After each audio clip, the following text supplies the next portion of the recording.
അങ്ങനെ ബ്രസീൽ തോറ്റു. സങ്കടമുണ്ട്, നിങ്ങളുടെ സങ്കടത്തിൽ പങ്കുചേരുന്നു. പക്ഷെ എനിക്ക് സങ്കടമുണ്ട്. എന്താന്ന് സംഭവിച്ചിട്ടുണ്ടെങ്കിൽ അർജന്റീനയുടെ ഒരു കളി എനിക്കിന്ന് കാണണമായിരുന്നു. നമ്മുടെ ഹാലണ്ട്, നിങ്ങളുടെ എല്ലാവരും പേടി സ്വപ്നമായ ഹാലണ്ടിന്റെ മുന്നിൽ നിങ്ങൾ അടിയറ വെക്കേണ്ട വന്നു.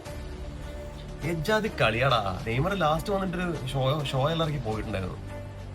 എന്ത് സ്വഭാവം നോക്കണേ. കളിച്ച് ജയിക്കാൻ പറ്റിയില്ലെങ്കിൽ കുറച്ച് അഗ്രസീവ് ആവുക, ഷൗട്ട് ചെയ്യുക, ഇടിക്കുക, ദേഷ്യപ്പെടുക. വേറെന്ത് ചെയ്യാൻ പറ്റുക? ഫ്രസ്ട്രേഷൻ കൂടിപ്പോയായിരിക്കും പാവങ്ങൾ. എന്നാ അഹങ്കാരായിരുന്നു. ഇനിയിപ്പോ അത് കാണുന്നുണ്ടല്ലോ.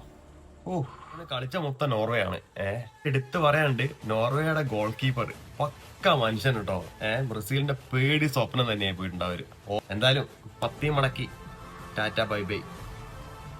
എനിക്ക് മഞ്ഞ ഫാൻസ് ഒക്കെ കുറെ ഇങ്ങനെ നല്ല ഉറക്കമായിരിക്കും. രാത്രിയൊക്കെ സ്റ്റാറ്റസ് ഒക്കെ സെറ്റ് ചെയ്ത് വെച്ചിട്ട് രാവിലെ എണീറ്റിട്ട് ജയിച്ചു എന്ന് പറഞ്ഞ് ഇടാൻ വേണ്ടിട്ടേ അവരെങ്ങനെ താങ്ങുമെന്തോ. ആ മനക്കെട്ടി എല്ലാവർക്കും കൊടുക്കട്ടെ. നന്നായി വാ.